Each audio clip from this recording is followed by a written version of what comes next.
Okay, so good afternoon, everyone. Boa tarde a todos. Let me just check. I see an iPhone here in the meeting. Is that Eva?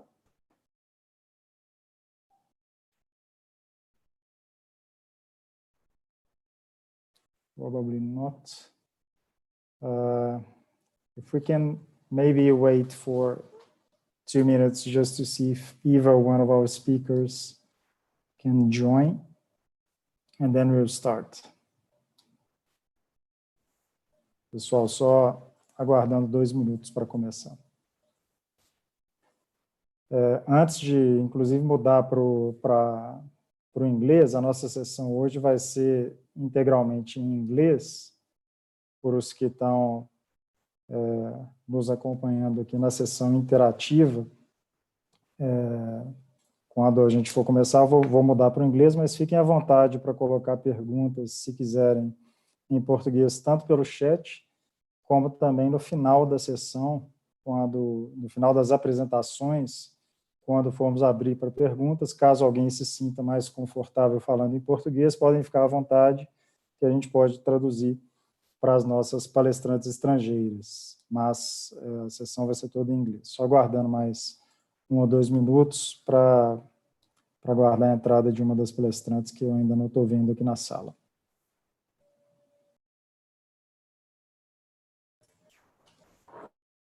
Okay, so we will start. It seems that one of the presenters, Eva, has not joined yet, but hopefully she will join during the session. And in the meantime, we'll be trying to contact her to see if there are any issues with the link or what happened. But so first of all, welcome to this table topic, everyone. Everyone has been talking about the implementation of Brazil's new data protection law, but there are, of course, many aspects of that legislation that require detailed discussion, and that will happen now. It's happening in this conference, and it will surely continue to happen in the years to come. So we chose a topic today that it is in the immediate intersection between data protection and intellectual property rights, which we thought would be rather appropriate for this conference.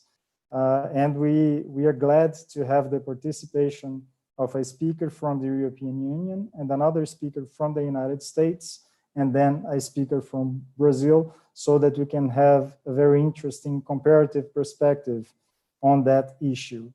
In this session, we will have the presentation of our 3 presenters, each one for about 15 minutes, and then at the end, we will open for questions in the interactive session, including in the video, but feel free to pose questions in the chat if you want to ask them during the presentations. Depending on the type of question, we can also ask them to the presenter immediately after the presentation. But to keep control of the time, we will prefer to do the presentations first, and then we switch to the questions and the debate between all the participants here in the interactive session. I will now share my screen, and we will start with Noelle, but I will also briefly introduce her. Let me just see if I can share my screen.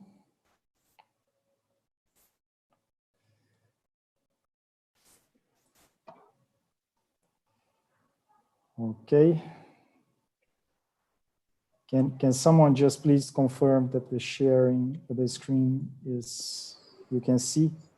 It's okay. Okay, perfect. Thank you. Okay, so we will, to start with the presentations, I'll let them speak. I'll just briefly introduce our first presenter from Belgium, Noëlle Pinault. She has a four-year background in Belgian and European data protection law within a major international law firm. She recently joined AB InBev as a global digital ethics manager. She has expertise in the fields of IT and intellectual property matters with a particular focus on privacy and data protection law. Her practice focuses on European and worldwide data protection compliance projects, where she assists and advises on all aspects of GDPR readiness programs, cross-border data transfer strategies, processing of special categories of personal data, cybersecurity and data breaches management, and counseling clients on coming into compliance with data protection issues, including employee privacy and workplace monitoring. Noëlle also advised on trademark infringement issues. So Noëlle, thank you once again for being here with us. It is really a pleasure, and you have the floor to deliver your presentation. Thank you very much, Lucas. Thank you very much for the introduction. It's a real pleasure for me to be able to start this topic, which I like particularly, considering that it's at the crossroad between two areas of law that I particularly like, being data privacy and IP. Lucas, if it's easy for you, I can just tell you when to go on the next slide. I think you can already start, please. Yes, please tell me.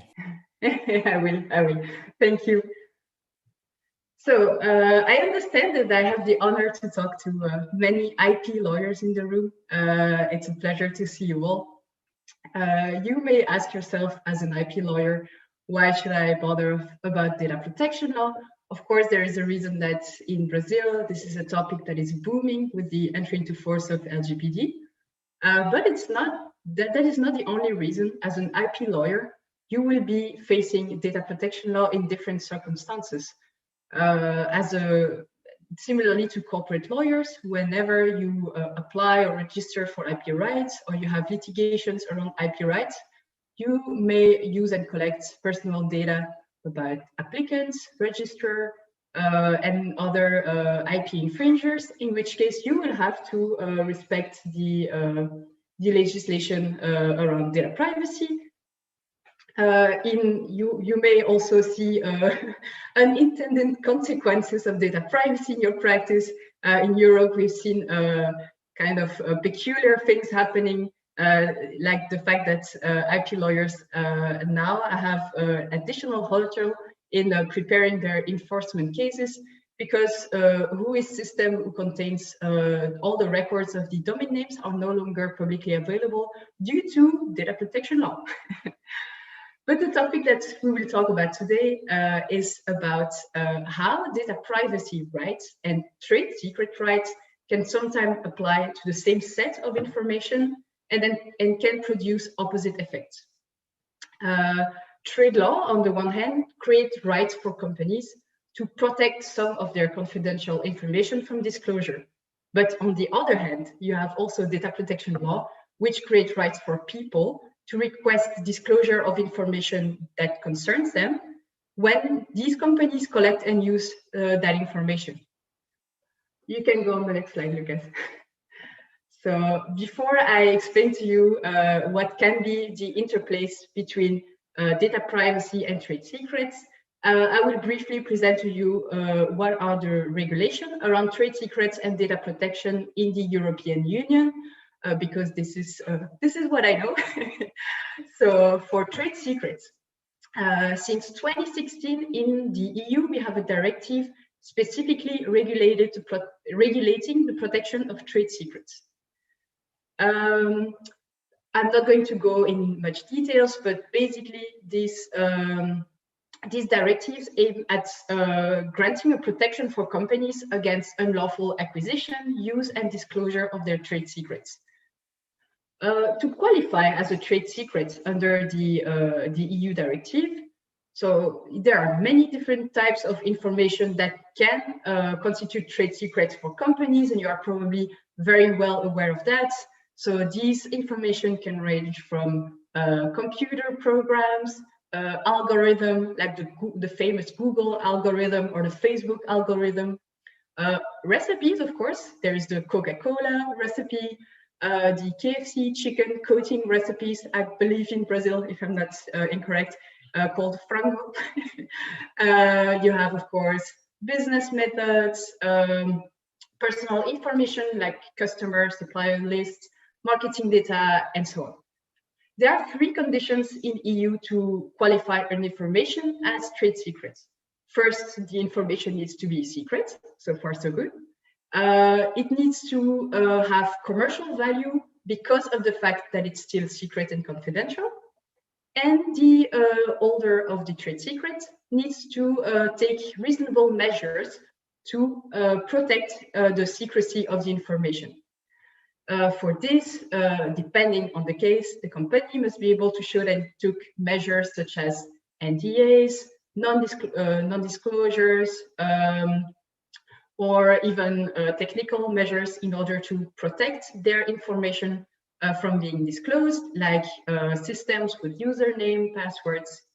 And the first funny fact, the first interaction between data protection law and trade secret is that actually data protection law also has standards, obligations for companies to take measures to protect personal data against unlawful disclosures. So it's already possible to use the standards set by data protection law to kind of evaluate for a company, am I protecting my trade secrets correctly or not? You can go to the other slide, Lucas, please. Okay, so what about data protection? In EU, we have the infamous General Data Protection Regulation, or GDPR. The GDPR actually entered into force at the same time as the Trade Secret Directive, so adopted in 2016 and entering into force in 2018. So we have a little bit of experience in data privacy law, but actually the GDPR only replaced a directive that existed since 1995 in the EU. But now we have really a very strong set of obligations and rights with regard to processing of personal data in EU. And there are actually many countries, such as Brazil with the LGPD, who have followed the GDPR with a very similar legislation. So by principle, the rules and obligations under GDPRs are apply in more or less the same manner under LGPD, but Bernardo will go in further details about that. So the GDPR protects personal data. Personal data are information about a living individual, a person. This person is called under GDPR a data subject. I will use this term quite often during the presentation. The GDPR creates a series of rights for these data subjects. I'm not going to list all the rights, but I'm just going to present to you the 3 data subject rights that are the most important when it comes into play with the trade secrets. The first one is the right for people to be informed. So it's the right for data subject to receive information from a company about the collection and use of their personal data. Secondly, there is the right of access. It's the right for individuals, for data subject, to ask to a company to obtain a copy of their personal data. For example, a copy in writing, a computer file or whatever. And thirdly, there is the right to data portability, which is new under GDPR, which is the right for data subjects to receive their personal data in a format that can be read by a machine and send this personal data to another company, which is called under GDPR terms, another controller. You can go to the next slide, Lucas, please. Okay, so now that I presented to you very broadly what is the trade secret and data protection law in the EU, what can be the interplays between trade secrets and data protection rights, or the main categories in my view. So there are two main areas of risk in my experience. The first one, I called it client list.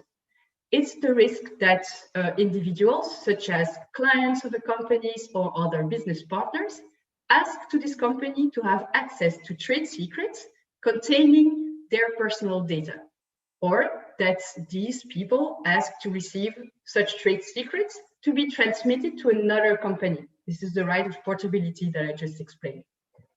The data that can be subject to such requests to access or portability can be, for example, for clients, client list, purchase data, marketing strategies, suppliers list and related data, or if a company is selling connected device, or what is called also Internet of Things device, the clients can also ask access to data that are collected by this device, which can also include proprietary technologies.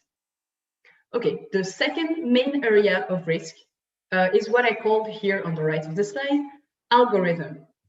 So if a company is using an algorithm or a technology to take automated decision towards individual, there is a risk that these individual ask to exercise their right to be informed about how decisions are made based on their personal data. Sorry, which can also imply for the company that they would have to reveal those proprietary algorithm or technology to these individuals exercising this request. So this can be an issue, of course, for companies, because they could potentially lose the protection that they have under trade secrets law, because the information is disclosed and therefore no longer secret. You can switch to the next slide, please, Lucas. Thank you. Okay, so how can companies dealing with such data subject requests know whether they must put into priority their trade secrets or the exercise of these data subject rights? The first hint we can find is directly in the trade secret and data protection law, because those rights are both subject to some limitations.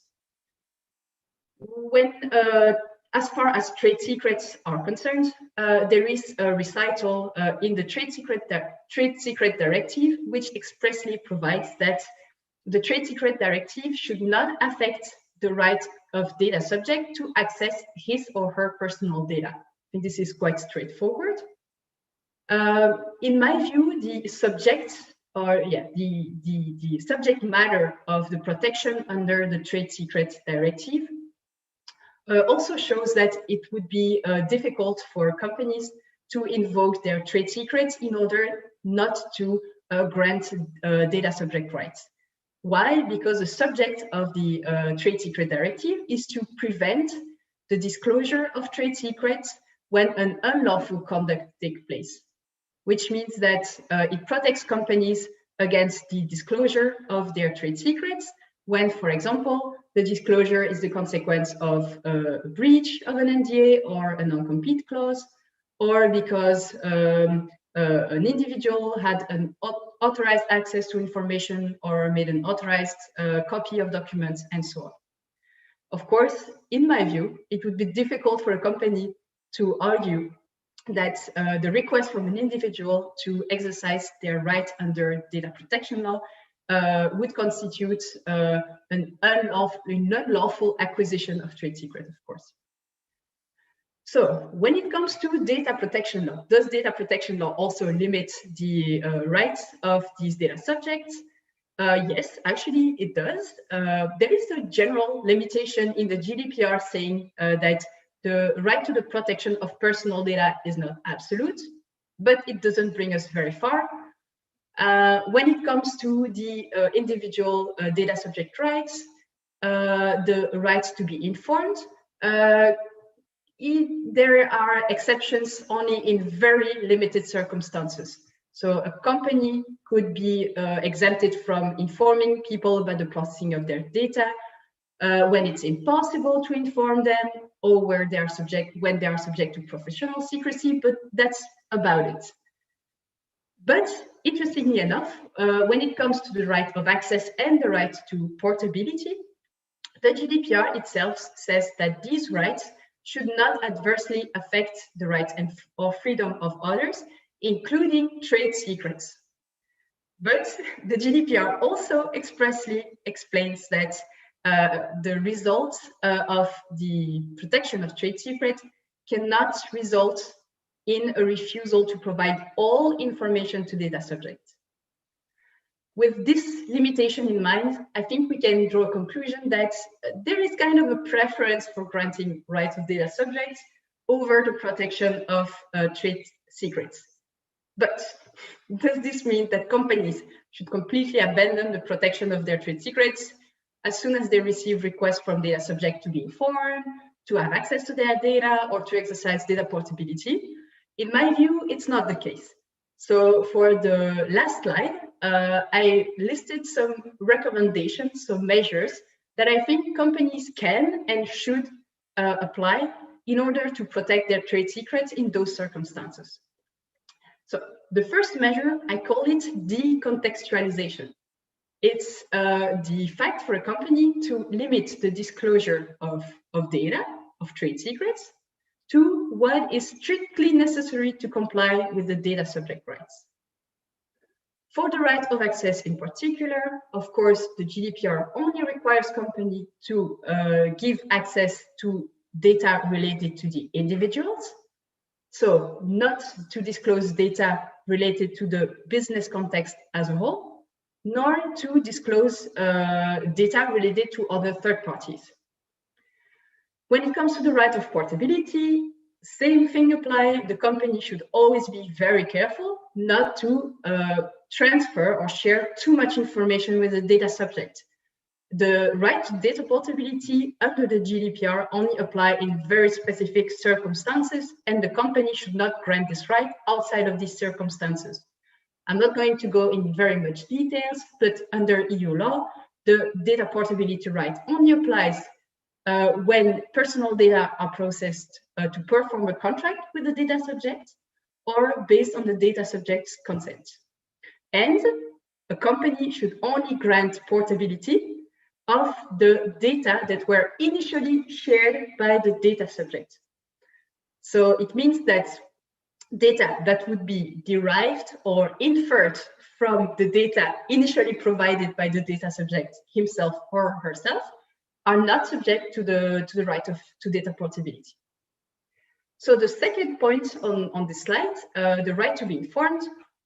As I told you in the beginning, the risk with this right, in my view, would be that a company would have to disclose a proprietary algorithm or the types of technology it uses to take decisions towards data subjects under the right to be informed. But actually, the European Data Protection Authority, the EDPB, European Data Protection Board, already provided expressly in some guidelines that the transparency towards automated decision-making or algorithm does not imply for the company to disclose the algorithm itself. It means that the company only needs to explain in very clear and understandable terms to the person concerned what is the logic behind the technology or the algorithm used, and what are going to be the practical consequences for the data subject and his data.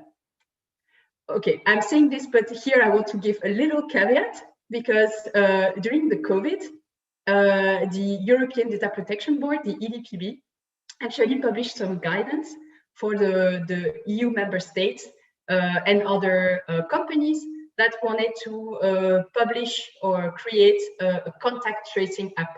So you know these apps that use Bluetooth or GPS and that actually triggers an alert whether you've been close to someone who also said that he or she was positive to COVID. So for this topic, actually the EDPB said that the companies or the governments that want to put in place such an app have to publish the source code of the app, which can, in my view, constitute a trade secret. And my my last point on these two topics, so for the right to be informed and the right to access, is that if a company decides to refuse partially or fully the right to access or to be informed or the right to portability of a data subject, my recommendation is the following. First, you need to reply to the individual within maximum 1 month of receiving the request, and explain to the individual why you are refusing his or her request. And you also have to explain to this individual what are the means for him or her to appeal the decision of your company. And my last point is, whenever a company unfortunately has to disclose a trade secret because it needs to exercise the rights of a data subject, my recommendation is to take as many measures as possible to make sure that that data subject receiving the data is not going to further disclose those trade secrets. These measures can be, first, for the company to justify that the initial disclosure of his trade secrets to the data subject has been done because the company had an obligation under GDPR to grant a data subject rights. So that the company does not lose a trade secret protection for not having taken reasonable measures to protect the confidentiality of the information. And second, my recommendation would be to take measures such as a non-disclosure guarantee from the data subject, marking the information you would share as confidential, or adopting other technical measures to safeguard the confidentiality of the information, which could be, for example, creating some kind of safe environment or a platform for data subject to go online, being able to check their personal data without being able to upload that data and further transmitting that data. So these were my recommendations. I hope you will find them useful. Despite the fact that these are given in light of EU law, I'm pretty sure that the spirit behind trade secrets legislation and data privacy in the US and especially in Brazil is pretty similar, and that you will be able to apply these recommendations in Brazil as well. Thank you all for your attention. Thank you very much, Noel. This was very interesting. I think it is particularly interesting to see what seems to be a preference in the EU for data protection vis-a-vis trade secrets, or at least by reading how the laws are written. And it should be interesting to see if and to what extent that would be also the case in Brazil. Maybe Bernardo will have something to say about that. And then at the end, again, we will surely have questions and debates that will also include, again, the European perspective. So now, moving on to our second guest, we will have the pleasure to have a different perspective from the United States. And Eva Pullian will be our guest speaker for that. And she is a partner at Arendt Fox, a well-known firm. I'm sure most of you will know her firm. She concentrates her practice on all things involving brand protection, with a particular focus on counseling clients all over the world on data privacy and cybersecurity, advertising and marketing, and also IP protection. She has a presence in both California and Washington, D.C., where she counsels clients in the technology, consumer product, retail, e-commerce, sports, and entertainment industries regarding data collection, use, and transfer, as well as the development of appropriate internal and external facing policies to govern such practices. One particular area of interest involves publicity rights, artificial intelligence, and the collection of sensitive information. By meeting clients where they are, Eva prides herself on knowing the ins and outs of her clients' businesses and working to meet their needs in new and creative ways. So Eva, thank you so much as well for joining us. It is really a pleasure to have you here. And you have the floor now to present the US perspective for all of us. Thank you for having me. My slides are coming up. Yep, here we are. So we're gonna move on to slide, I guess, 2. There we go. So overall in this presentation, we're gonna talk about first privacy law in the United States, trade secret law in the United States, and it's very similar to Noel. I think a lot of us all 3 of us are overlapping quite a bit in terms of the way the law does end up working out between the 3 jurisdictions. Artificial intelligence is a very interesting place where the 2 come together. And then finally, just where do we go from here? So I'll move now into, yep, thank you, Lucas. So US privacy landscape, if you aren't familiar with the United States privacy landscape, we often refer to it as just a patchwork. There is no US overarching privacy law that protects personal data.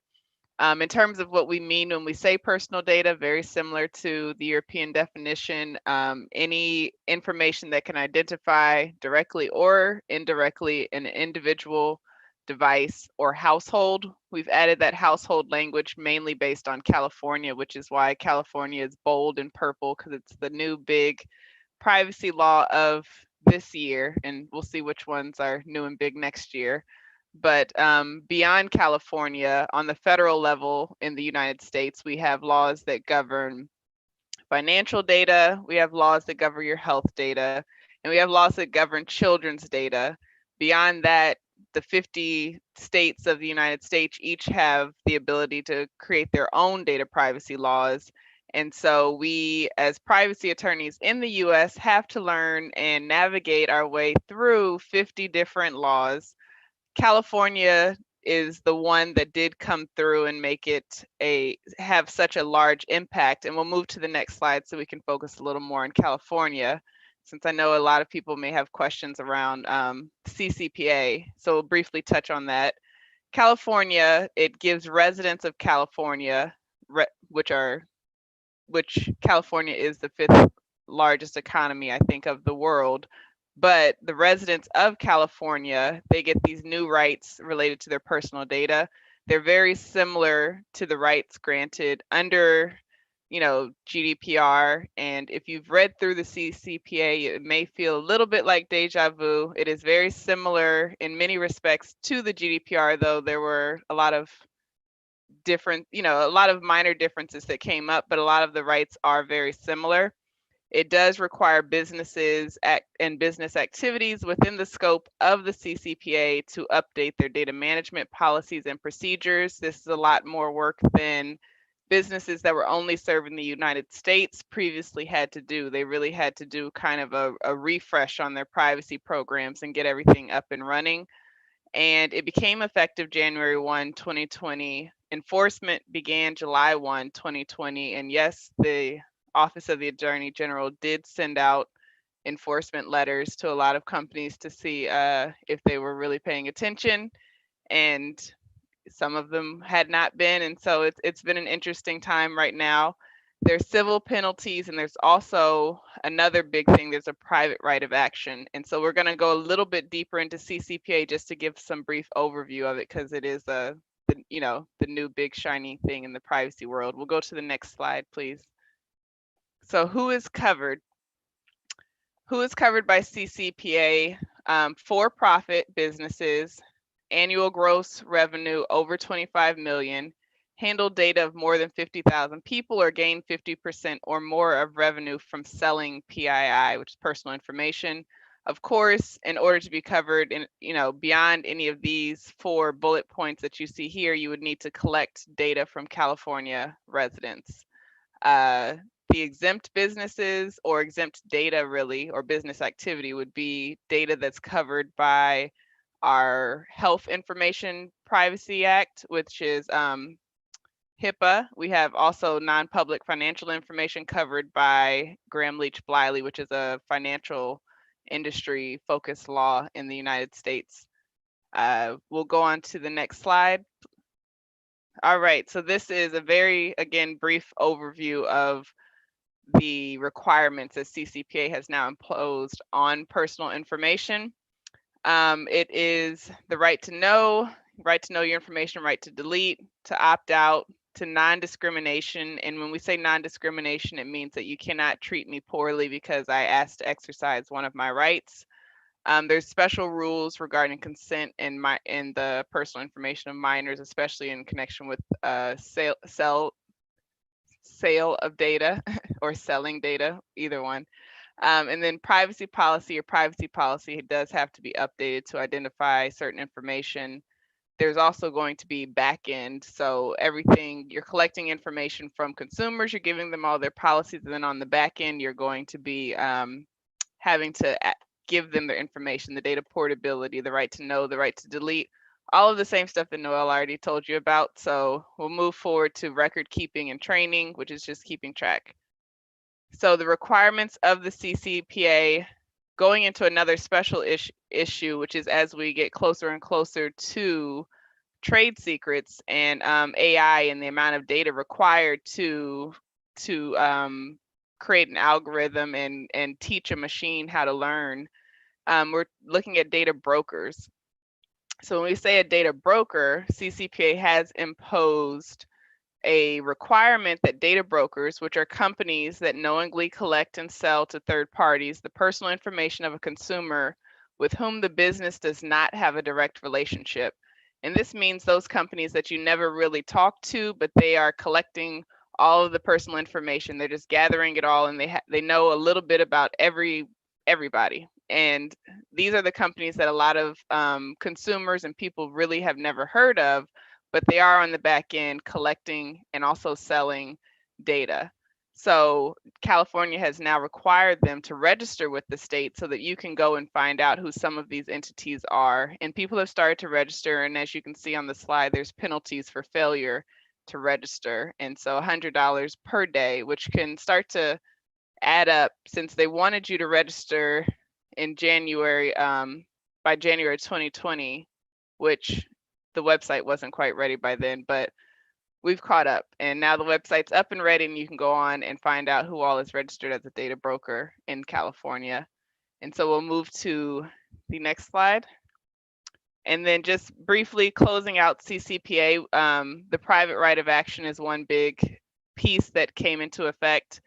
It means that in the United States, if a company were to lose the personal information or have a data breach involving the personal information of a California consumer, and they were given notice to fix your security and they didn't do it, then a consumer could file a lawsuit. And this is kind of a special new piece to the law, mainly because previously in the United States, it's very difficult for a consumer to go after a company if they have a data breach, because we have their standing. How do you prove that you were ever going to be harmed by this data breach?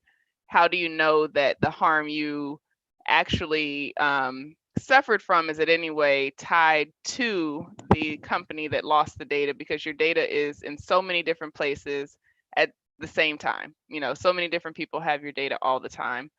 Beyond that, there's also the California Attorney General has the right to enforce the CCPA, which means that they can do civil penalties of $2,500 to $7,500 per violation, and the $7,500 is for intentional violation. So it's likely pointing towards where things are a bit more egregious, but per violation is tied to per individual. And as we've seen, the U.S. is getting a lot more aggressive in terms of the cost and the price of fines that they might be handing out, as we saw that, not California, but we did see a $5 billion come out earlier in the year. So we'll move on to trade secret law, as we're just kind of going through the background on how this all fits together. So under U.S. trade secret law, and again, similar to what you have learned already, what is a trade secret? It is actual or potential. It has actual or potential independent economic value by virtue of the fact that it's not known. It has value to others who cannot legitimately obtain the information, and it's subject to reasonable efforts to maintain its secrecy, particularly in the federal context. If we're not meeting all three elements, then we're not going to call it a trade secret. wait, are we one? I think you're one slide. Yes, there we go. So we're not going to call it a trade secret. So these three elements are very important, because if someone already knows it, or if it's known outside of your company, or many people can kind of guess your recipe, we're not really dealing with the trade secret. And if you're not taking steps to keep it protected, then we're also not dealing with the trade secret. All right, we'll go to the next slide. Okay, so here are three different laws that are, or ways to protect trade secrets. There's the Economic Espionage Act of 1996. There's the Defend Trade Secrets Act of 2016. And then one of the ways that you'll see a lot of protection come in is under just non-disclosure agreements, which we discussed in the previous portion of the presentation. These are just different ways to kind of come at the exact same issue. The Department of Justice, which is the federal prosecutor, can come after it under the federal laws. There's also private rights of action, and there's also state trade secret laws. A U.S. court can protect a trade secret by either ordering that it stop, that the misappropriation of the trade secret immediately stop, that the secret be protected from public exposure, and in some circumstances, they may order the seizure of misappropriated trade secrets. So if you think of an item like a sauce or a way of making thing or a product, then that's a way that we might take that back. At the conclusion of a trade secret case, courts can award damages, costs, reasonable attorney's fees, and a permanent injunction if such is warranted. Much of the ways of protecting the trade secrets, and as you think through non-disclosure agreements, much of this is going to go back to what you learned about in the European portion of the presentation. You need to make sure that it is protected, and it has to be protected forever in terms of never letting the secret out. Because the really special thing about a trade secret is that, unlike a patent or a copyright or a trademark, you're not filing and you're not telling anybody about it, including the government, when you're filing with an office. And so now we'll move forward into, there we go. So now the intersection, this is where it all comes together. Artificial intelligence is just an interesting place where trade secret law and personal information come together. Because some of the things you may think of as trade secrets it's often recipes. So the sauce that's on your favorite hamburger, or the way that someone makes your favorite soda or soft drink, all of those we know are trade secrets. But another thing that would be a trade secret would be, of course, the algorithm that's on the back end of your favorite search engine. How did they bring all of that together? Or the algorithm that's behind your favorite dating website. How do we know that these people might like this other group of people? These are interesting ways where trade secrets kind of can be very special and important to a technology company, and you also would not want to release that type of information. So when we're talking about artificial intelligence, I provide the definition from Merriam-Webster. So it's a branch of computer science dealing with the simulation of intelligent behavior in computers and the capability of a machine to imitate intelligent human behavior.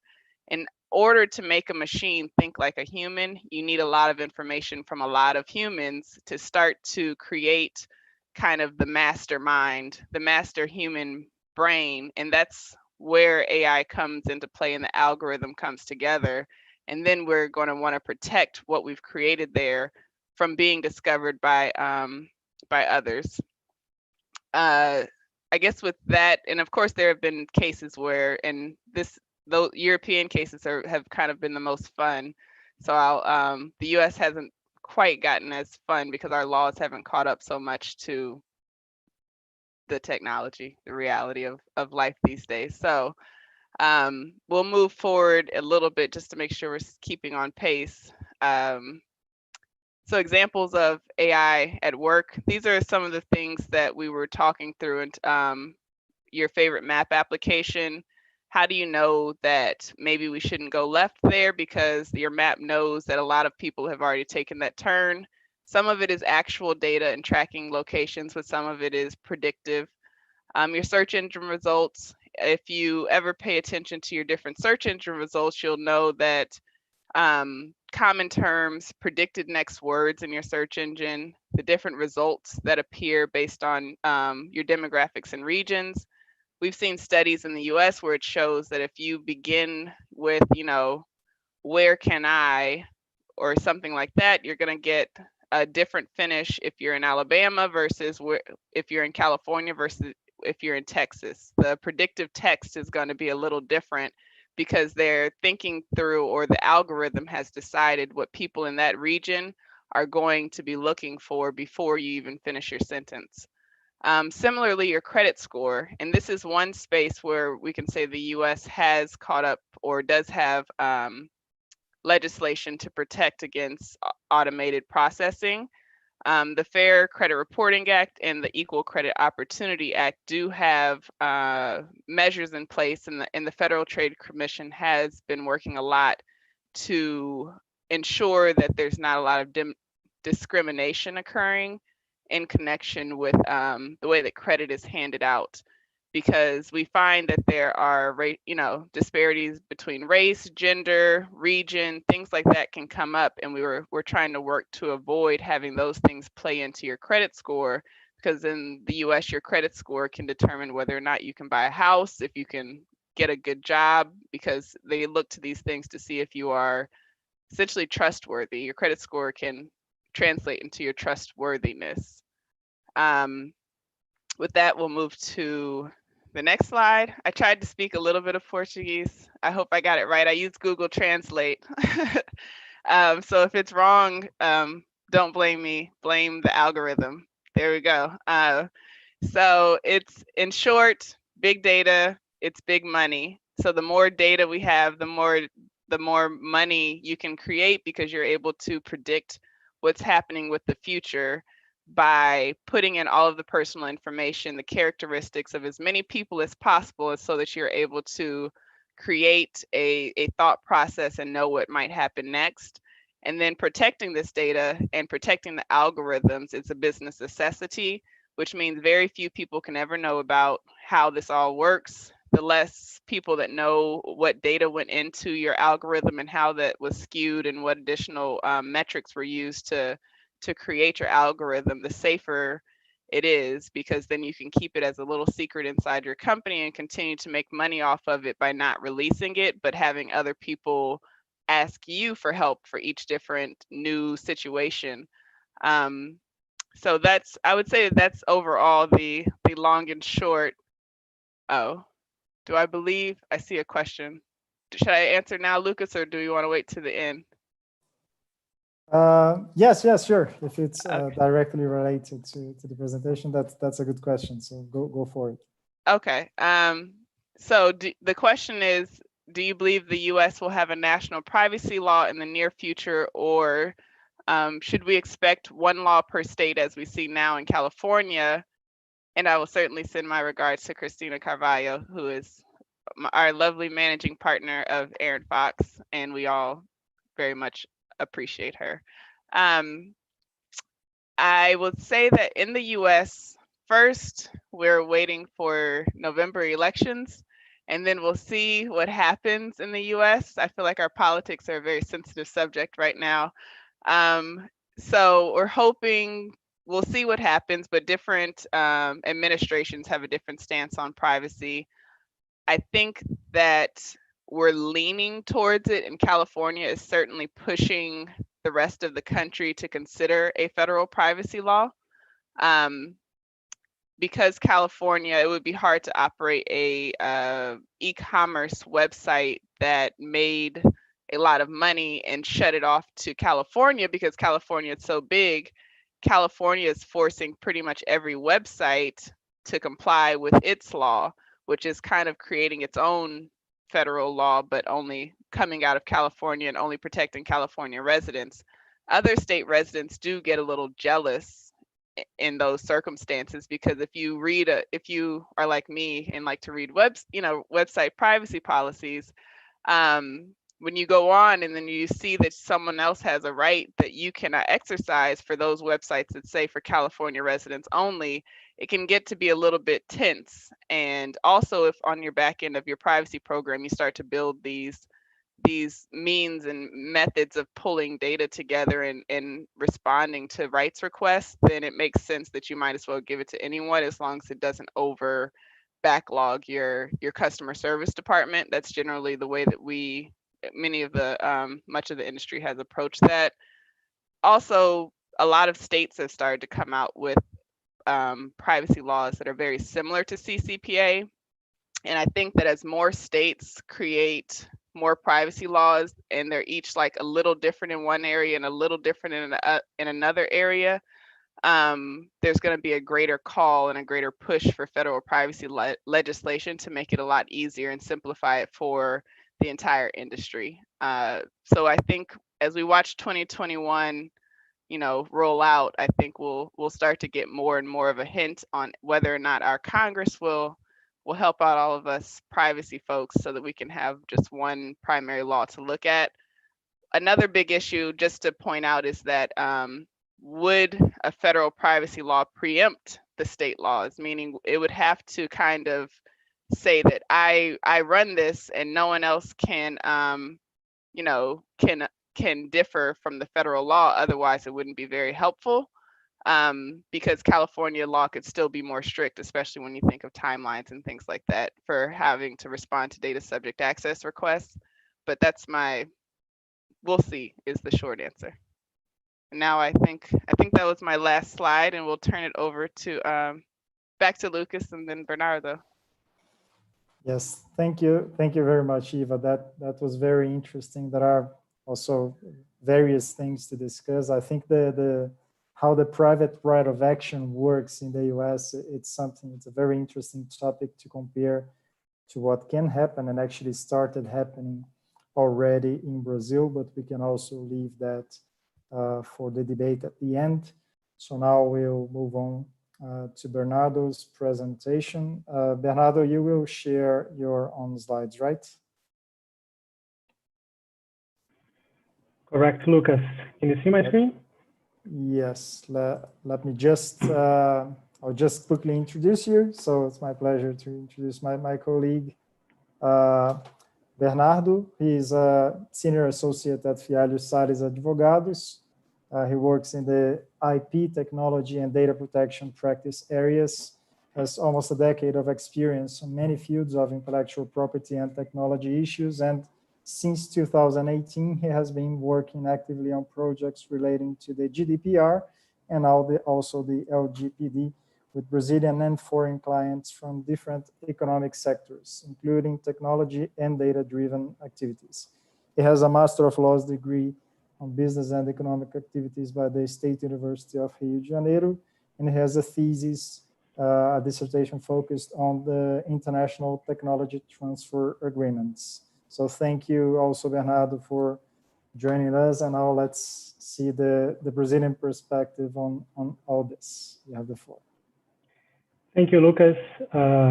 Thank everyone to come and join us for these discussions regarding data protection and trade secrets, which are very challenging, at least in Brazil, as you will see. I would also like to compliment my colleagues, Noeli and Eva, for the brilliant presentations, very interesting ones, especially for presenting all relevant concepts we're going to use in this presentation here.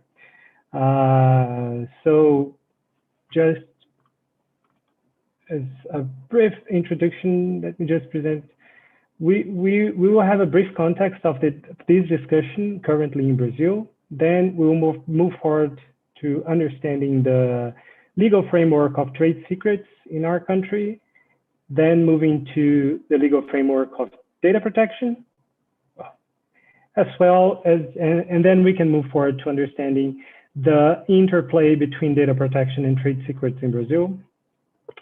And finally, we will approach a few challenges that companies and also practitioners in Brazil may face with regards to the interplay between these rights.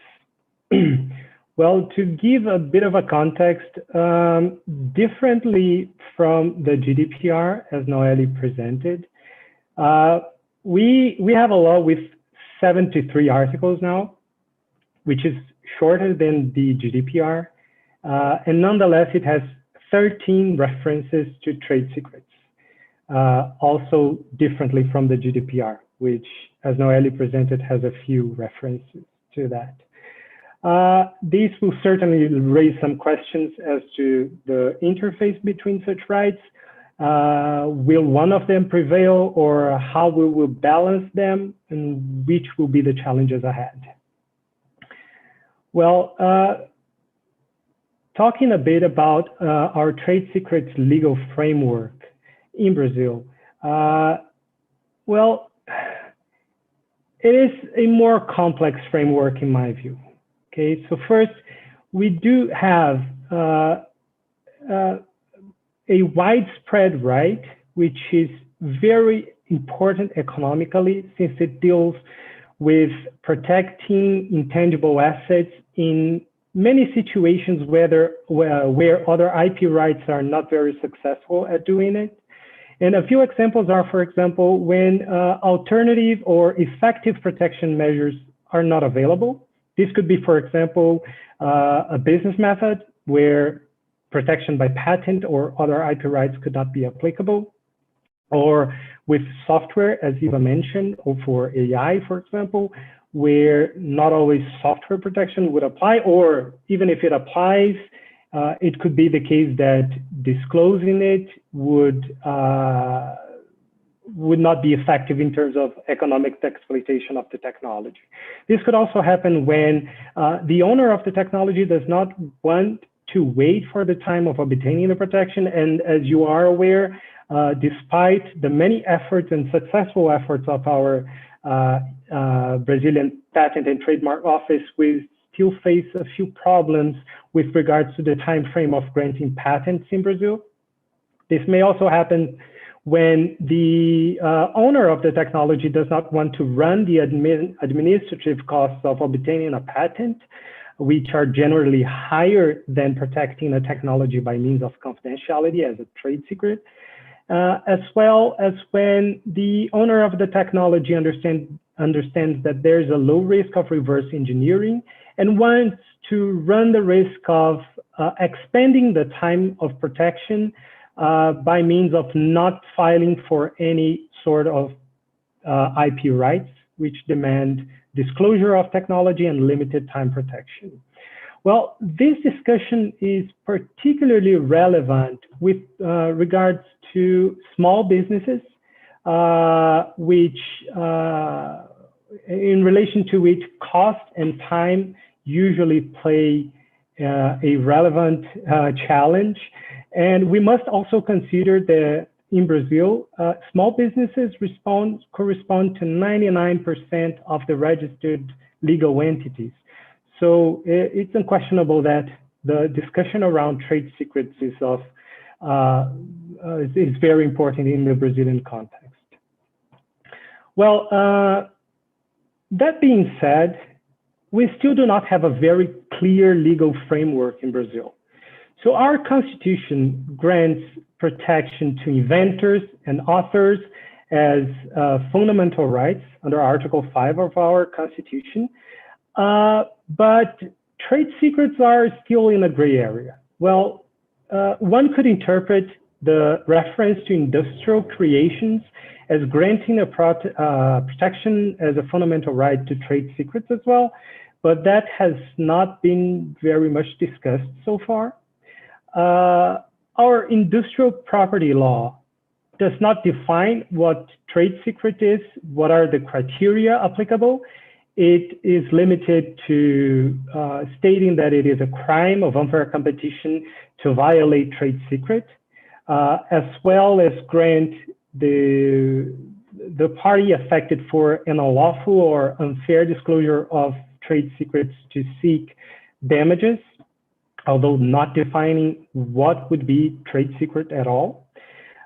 We also have additional provisions in our labor law, in our criminal code, prohibiting the disclosure of confidential information, but nonetheless, we do not have a very clear legal framework as to what would be protected and how it would be protected. Aside from that, we still face discussions as to whether the definition of Article 39 of the TRIPS agreement would directly apply in Brazil. It certainly can be used as an interpretation reference for courts, and happily, very, very well referenced scholars would use the Article 39 as a basis so as to follow the steps of other countries, as mentioned by Noelle and Eva, as to the criteria for a certain piece of information to be regarded as trade secret. And this touches especially the need and the demand of the implementation of protection measures to ensure that a piece of information would be regarded and protected as a trade secret. Well, under these rather granular, fragmented protection framework in Brazil, we can understand why basically protection of trade secrets is mainly done by means of contractual clauses and interpretation of contractual agreements. But nonetheless, we have good definitions such as this one based on Elizabeth Casnar's definition, which lists a set of criteria that could direct the interpretation of what would be regarded as a trade secret. And this could be used and is indeed used by courts to direct their decisions around trade secrets and disputes involving trade secrets. But nonetheless, as we can see, we do not have a very assertive legal framework in Brazil. This still depends very much on case law, contract interpretation, as well as on the definition of experts. Now, turning our eyes to privacy and data protection in Brazil, I would like to present this by means of a historical evolution, because this, we can clearly see in Brazil broadening of the concept of privacy and of the fundamental right of privacy. We will touch that when we discuss a recent decision of our Supreme Court. But we can see steps of the legislation which year after year in the last few decades incorporated rights that resulted now in the rights consolidated in our general data protection law. So several of our previous legislation would set for rights such as the right of access, the right of understanding the processing activities, the right of correcting inaccurate data, the right of transparency, and many other rights that are now consolidated in a single law, which is our LGPD. So I would mention here that the LGPD stands on the shoulders of previous legislations which were created for specific situations, but already granted to consumers and data subjects in general, certain sets of rights that are now certainly more broadly and robustly consolidated in our general data protection law. Well, the same happened with our court decisions. What we can see actually is that the original concept of privacy that was set forth in our 1988 Constitution was step by step interpreted in a way to broaden its meaning until we reach an interpretation focused not only on the intimacy of the individuals, but rather on the right to control how their data are processed, which is the spirit of our LGPD. Particularly relevant for our discussion here with regards to case law is a recent decision by our Supreme Court, which interpreted a law issued by the presidency, by the Brazilian presidency, which ordered that the telecommunication companies should share the names, addresses, and phone numbers of the users, of the consumers, with our Institute for Geography and Statistics, which run several researches. Well, the Supreme Court understood that the order for these telecom communication companies to share data on consumers with such institute was unlawful.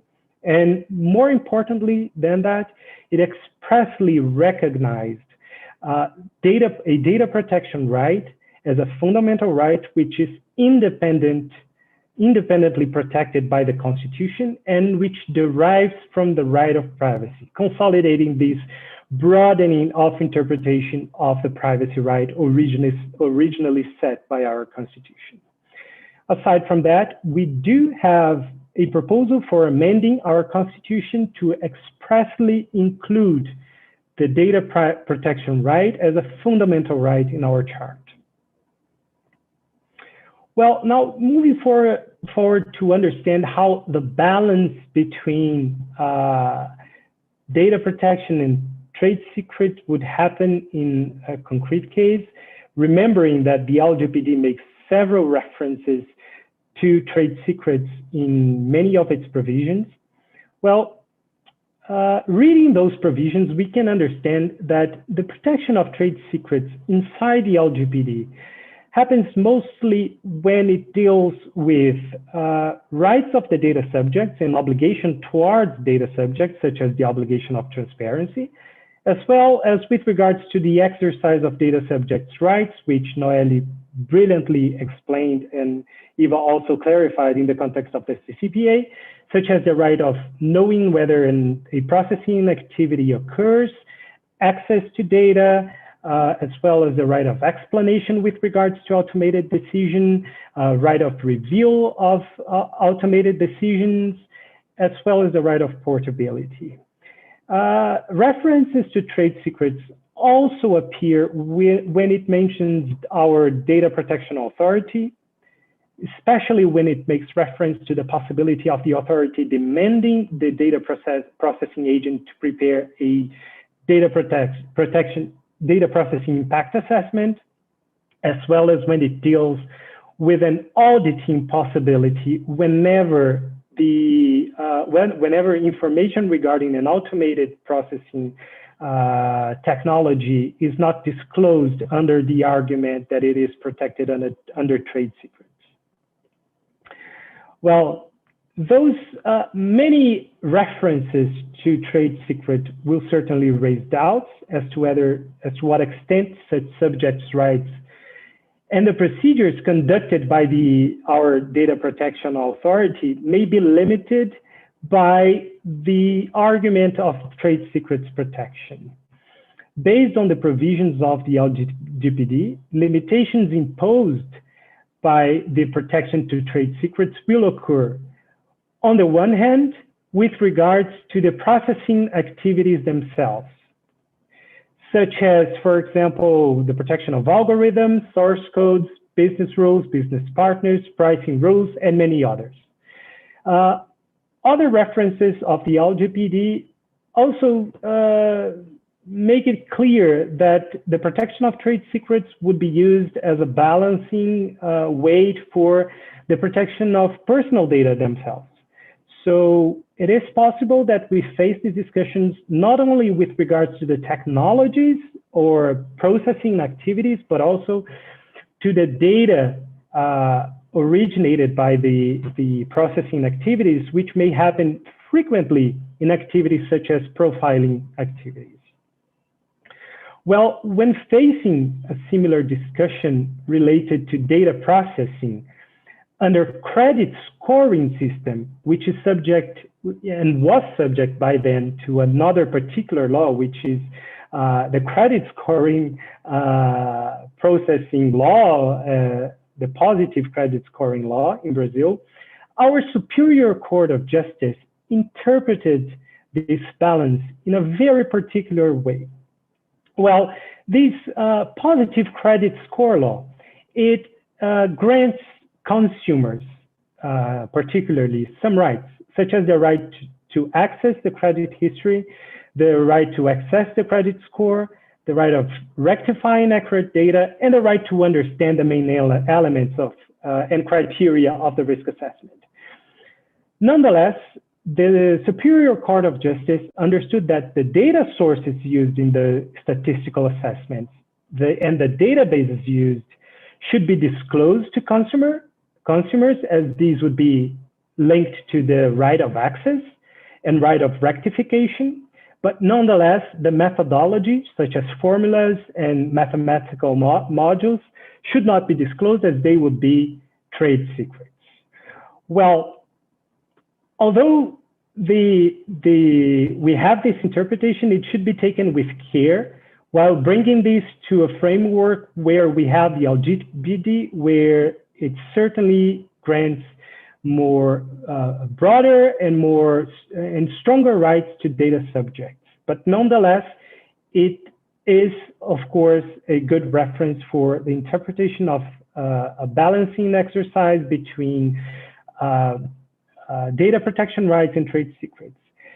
More than establishing a rule of what should be regarded a trade secret, my view is that this decision is important because it addressed the need or not to disclose a trade secret, or the right to refuse to disclose a trade secret based on the purpose of a certain provision. So in the view of our Superior Court of Justice, disclosing the data would be enough to secure the exercise of consumer rights under the positive credit score law. And in my view, is that this interpretation should be used as well in the context of the LGPD. Well, based on what we have saw, we will be facing situations where data protection and trade secrets face each other in many contexts of the LGPD, and that both these rights could be assumed to have some sort of provision in our constitution and also in the infra-constitutional level. Although one cannot deny that data protection has certainly been advancing much more than trade secrets in its relation, especially with regards to the constitutional provisions. Well, finally, just to present a few challenges I believe that companies and many other players may face in the context of the LGPD, I can see that, for example, in the context of our data protection authority, it will be very important that they draft consistent regulation and direction with regards to the interface between data protection and trade secrets, as well as that they build a relationship of trust and moderate intervention in auditing procedures related to trade secrets. Regarding the data processing agents, it will be very important that they avoid broad denials, that they focus on giving effectiveness to data subjects' rights whenever they intend to refuse any of such rights based on trade secrets, as well as that they control, document, and justify denials based on trade secret protection.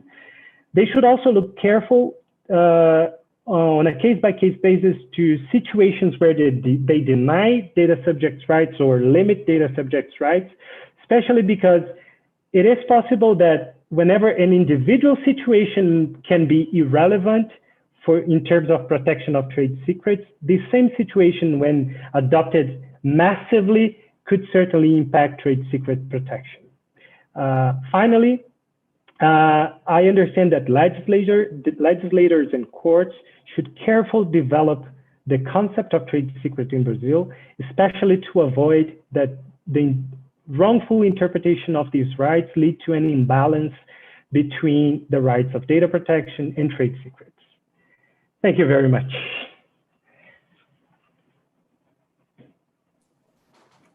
Very good. Thank you. Thank you, Bernardo. I think this was a very thorough presentation of the Brazilian laws and regulations on the interfaces between trade secrets and data protection. Really interesting.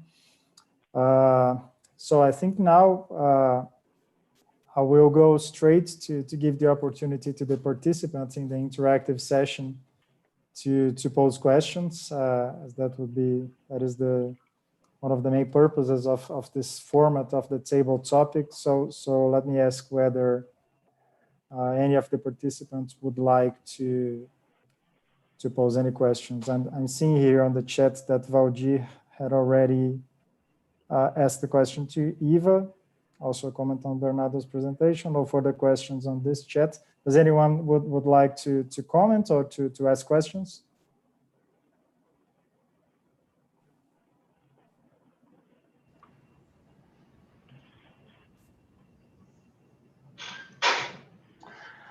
Hi, Lucas. This is Hi, Gustavo.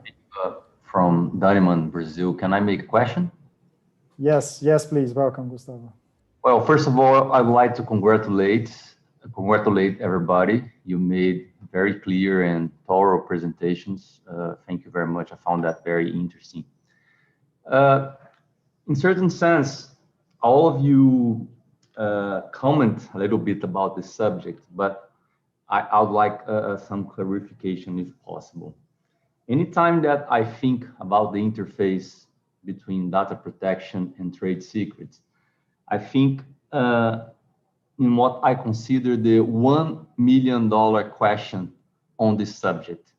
That is how to reconcile the trade secret of a company in the context of AI, wherein, as we know, decisions are implemented by computers, by algorithms, and sometimes not even the company knows how that decision was made.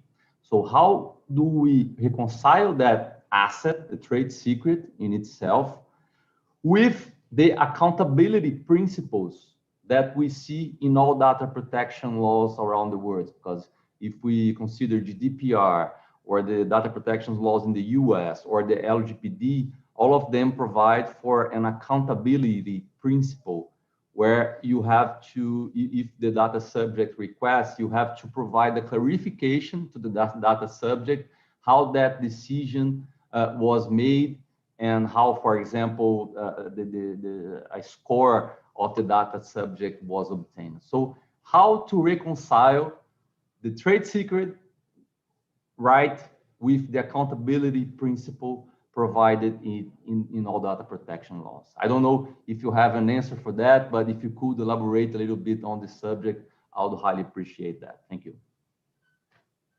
Lucas, may I start? I think the answer for EU will be rather straightforward. Yeah, I think in the EU, fortunately, we have quite clear guidance on that because the European Data Protection Board already recognized that the obligation for a company to disclose information, to be transparent, to give access, does not imply that it has to disclose the algorithm, the technology itself.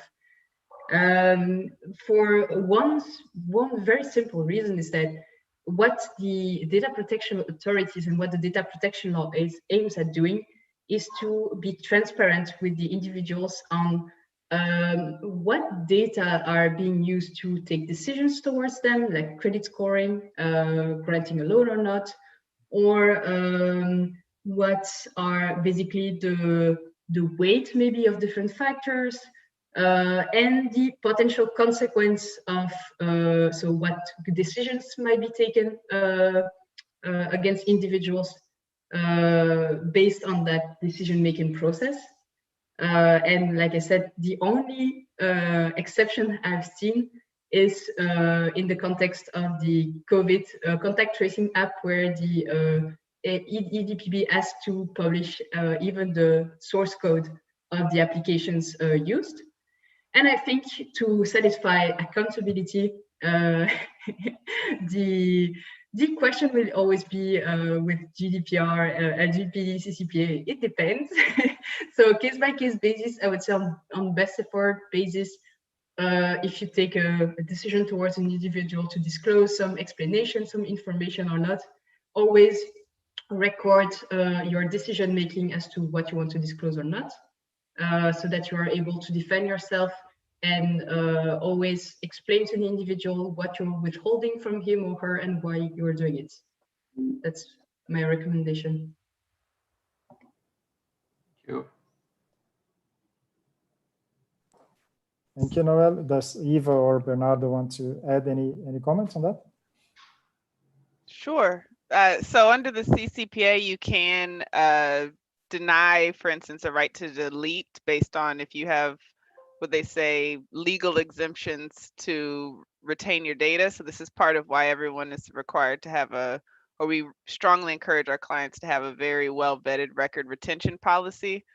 So while it's a bit tied to the accountability, but the real issue is that if you provided your information to, let's say, the search engines or things like that for the purpose of being able to have, you know, the best way to search, optimize search capability. You've provided that data and it's reasonably aligned that they cannot extract it from the mass of information that they've compiled, or they may have an argument that they have aggregated it or de-identified it to the point that it's no longer closely identified with you.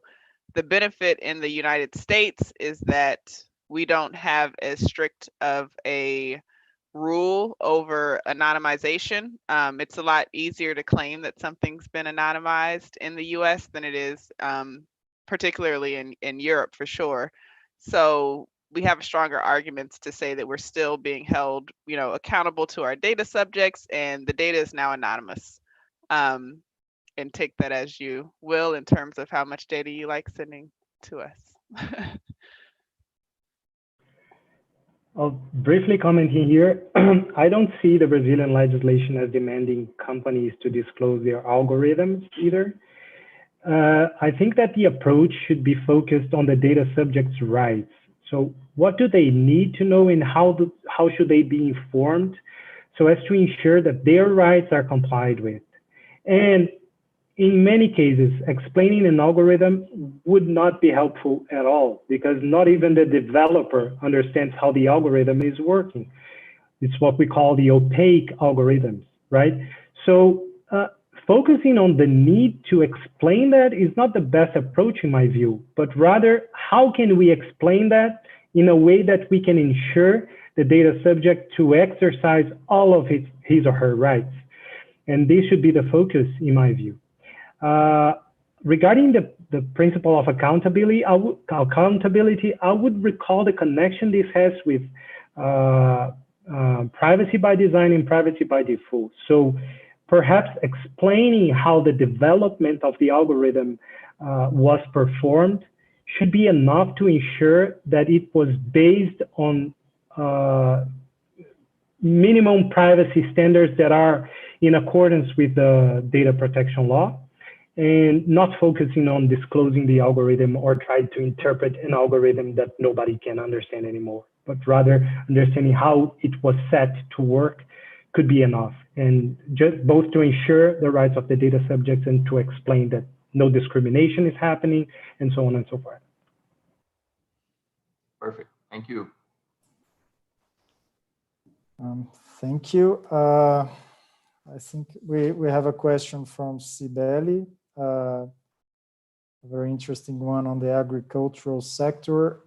Sibeli, would you like to comment, or would you like me to pose the question to the participants? Please go ahead, Lucas. Thank you. Okay, thank you. So as I understand, Sibeli, you're from the Ministry of Agriculture, and the question is, to what extent there are organizations that represent the sector, to what extent they are looking at the data protection laws in detail in Brazil or abroad. And then you comment that in the agricultural sector, a lot of data would be out of the scope of the LGPD, but there may be also data that could perhaps be within the scope, and then you see an opportunity for representative associations of producers to have a more detailed look at this topic and organize themselves to prepare for it. I would have comments on the Brazilian side, but let me ask whether Noel and Eva would have comments on how this works, both in the US and the EU, to what extent there are these organizations that represent the industries, to what extent they are looking at the data protection laws in detail. And it's interesting because we're not talking about IT-related organizations. In Brazil, for instance, if you look at an organization like Brascom, represents the major IT suppliers, they are, of course, very much involved in it. But this is a question about the agricultural sector. And then at least in Brazil, we are in the beginning of the process. It might be out of the radar of them. So how is this in the EU? Is everyone concerned about the data protection laws, especially these industry associations that would be sort of more focusing on other topics.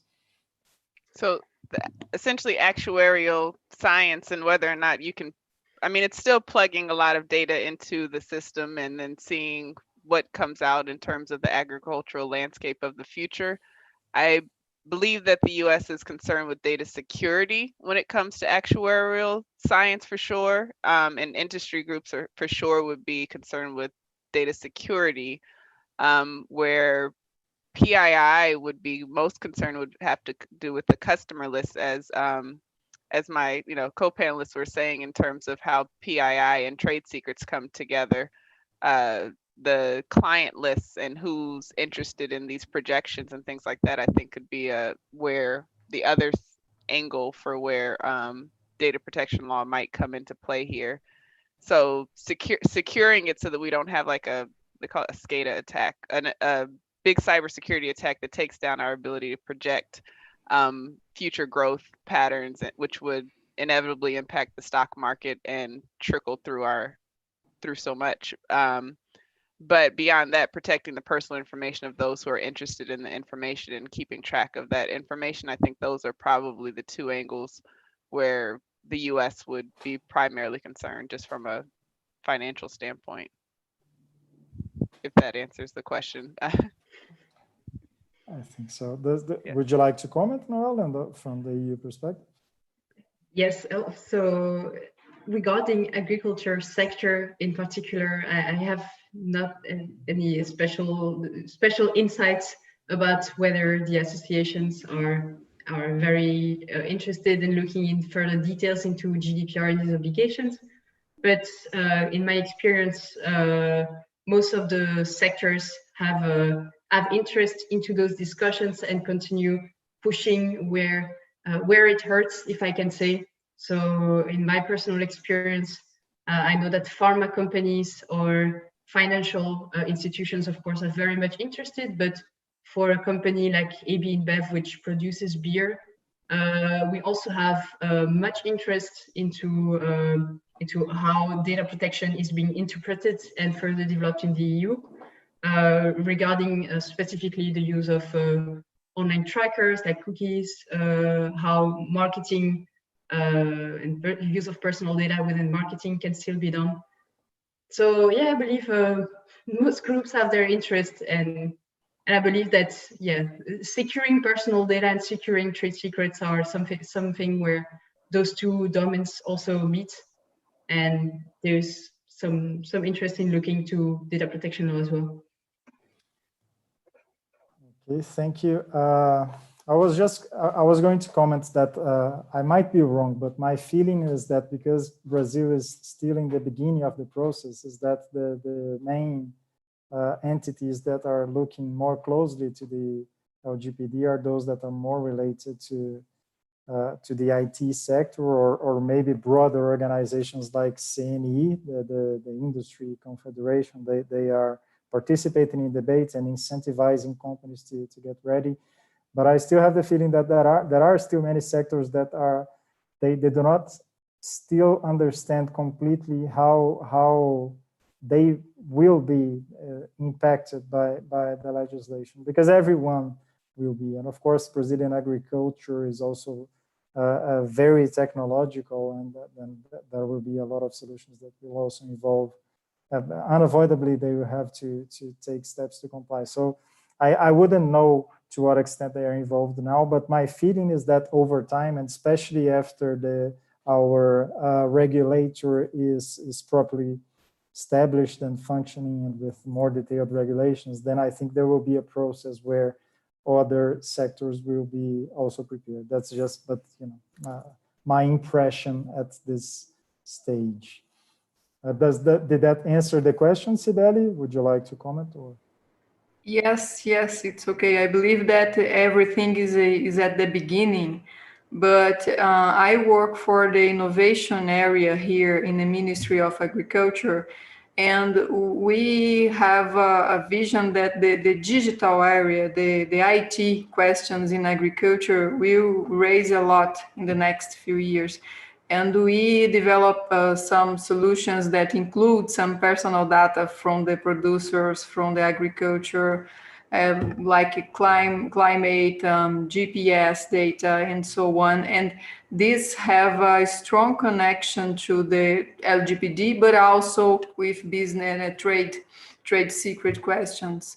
And then we are trying to think about how to help the agriculture itself in this area. But I believe that everyone is learning, and I believe that we will have a lot of work in this area, not only in agriculture, but we here want to focus on agriculture to help our country in this area and to be aligned with LGPD and also with the trade secret in agriculture. But thank you for the comments. Thank you. That's very interesting, and good to know that this is a topic that you are looking at from a governmental perspective. Very interesting. We have a question. We are actually a bit beyond our time limit, but I was authorized by the organization to continue for a few minutes more, maybe, and then we'll have to end the session. But I see a question here from Rodrigo. Rodrigo, would you like me to pose the question to the participants? I believe so, since it is here in the chat, right? Okay, so I'll do it. So the question is, can you think of situations? Okay, Rodrigo mentioned there's a problem in the audio. So I'll pose the question, Rodrigo. It's clear in the chat. So can you think of situations where a company will be unable to completely protect its trade secret so that it can explain to the data subject how exactly the information is processed? And then the only way to actually do it would be to enter into a confidentiality agreement with the data subject in order to be able to explain in further detail. Can you think of a situation like that? So according to my research, one of the new topic of concern for companies, also everything that turns around connected device, where each and every data that is collected in the device and by the company concerns an individual. So it means that in theory, the individual would be entitled to access and even to ask portability of this data, because it's all the data that is provided directly by him or kind of observed from what this user of the connected device is doing. So for that particular topic, considering that there may be also data about the use of connected device by users that can reveal the technology or even a way to organize data and so on. I think this is a particular point where I couldn't find a proper defense for a company who would have to disclose such data.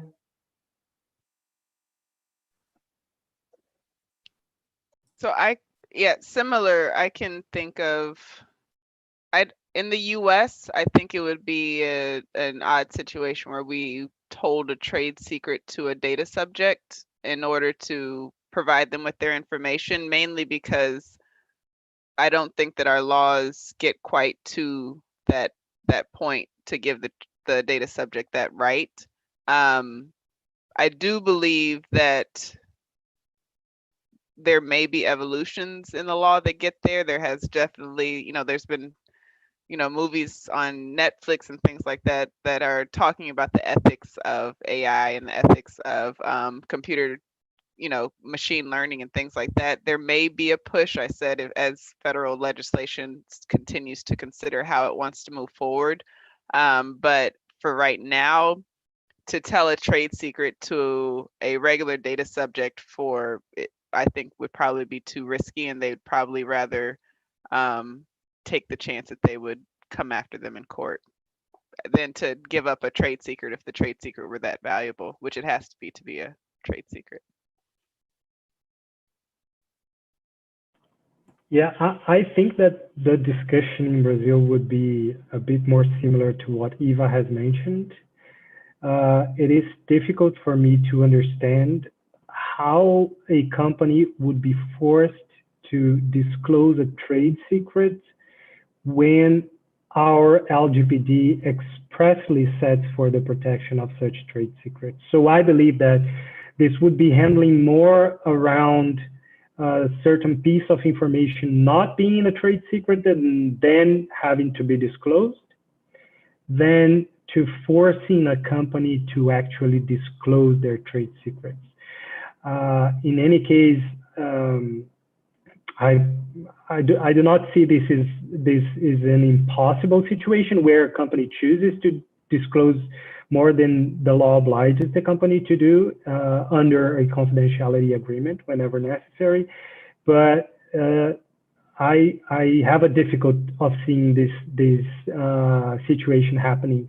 Just to recall here, our law sets for an express situation whenever we do have automated decision and the data processor wants to use and to invoke trade secrets as a reason not to disclose or not to fully meet the data subject's rights, which is subjecting the data processing activity to an auditing by the data protection authority, who will assess whether such automated processing activity does not or does entail discriminatory results. So probably disclosing under a confidentiality agreement would be, in my view, a last resource, but that's up for, of course, debate and for the directions of the data protection authorities in our next steps of implementation. Perfect. Thank you all. Well, maybe I'll ask the participants here if maybe the chance for one last question before we close the session. Is there anyone else who would like to ask or comment anything?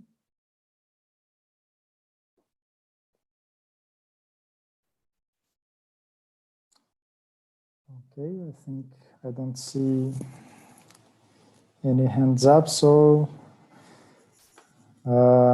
okay, so I think we should close the session for now, as we are 10 minutes beyond our time limit. So thank you all very much for this. This was very interesting to have this multi-jurisdictional perspective. I think it's always very enriching for everyone, and then I hope, I feel it, I learned a lot, and I hope the participants here in the interactive session and also the others following this generally from the ABPI conference. I think this was great. So, and thank you especially Noel and Eva for taking the time to bring the foreign experience on this topic. And I think Brazil has a lot to learn from other jurisdictions. And thank you also, Bernardo. I think your overview of the Brazilian law, especially considering the early stage where we are, was really good. So yes, thank you all. And thanks to all participants for the very interesting questions as well. I hope the debate can continue, because I'm sure this will be a challenging one for the future for companies and for lawyers as well. So thank you all very much. Thank you. Thank you very much. Thank you. Thank you. For the opportunity. Yeah. Thank you all.